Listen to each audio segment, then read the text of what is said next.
And a lot of times we don't have divine control because we're not keeping with prioritizing the presence. How do I know we're not keeping prioritizing the presence? That takes away the control. Because the Bible says, without a vision, watch this, my people cast off restraint. But happy is he who keeps the law.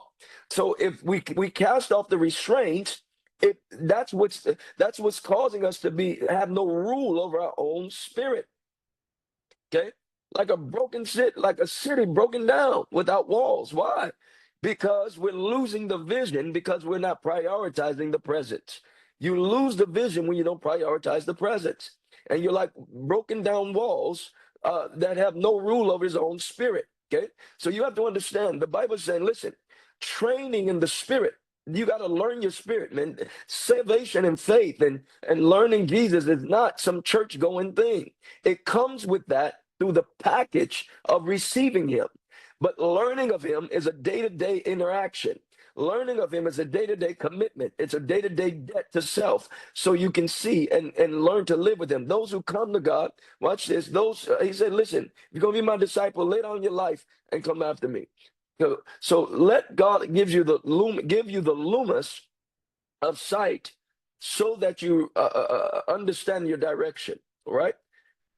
So you have to understand, you have to have mastery over your emotions. If you starting your day in a deficit, okay, what is your spiritual bank account? Are you accumulated? You have accumulated love, accumulated acts, grace. Are you accumulating the love of God through grace and empowerment? Or are you starting in a negative in your bank account? See, when you start in negatives, you're going to be needy. You're looking for approval, affirmation, acceptance from everything else, from people, women, wives, things, money. You're going to look for acceptance everywhere. Why? Because you're lacking. But the grace of God is that the empowerment is supposed to accelerate you into focus, okay? And that's the masculine manhood focus, all right? So I want you to understand that. Mastery, self-governance. You got to govern yourself. When you don't govern yourself, men, I'm going to say this real quick. Where did that go?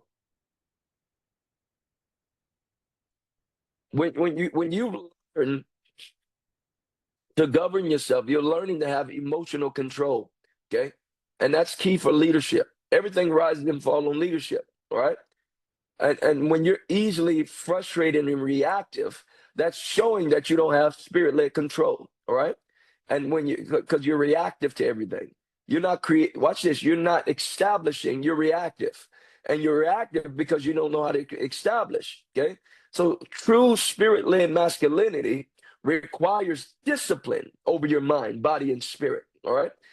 Okay, so you have to understand, especially if you're married, your wife is testing your emotional steadiness all the time. Okay, and and when you remain unshaken, you regain. Listen, man, if you remain unshaken, you regain polarity and respect. So a lot of men, especially Christian men, always lose respect in relationships because you're being undermined. Because we usually are emotionally broken down. We're frustrated and reactive to everything. We're never establishing. Okay, and so you have to understand. You want to be steady. Okay, you want to be steady and reign to regain the polarity process. Remember, polarity is what beats Christian relationships all the time. I've been doing this by the grace of God for a while now, and I can tell you the number one thing that Christians get beat in every time is they don't understand the law of polarity. So usually we get married or we get with a woman and we're thinking because they love Jesus that they don't look at the other stuff. They don't care about everything else. That's a lie from hell.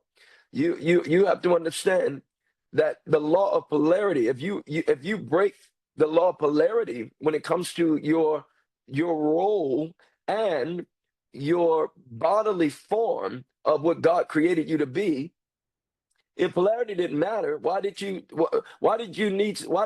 you calling the woman beautiful? Why is she calling you handsome? Where does that come from?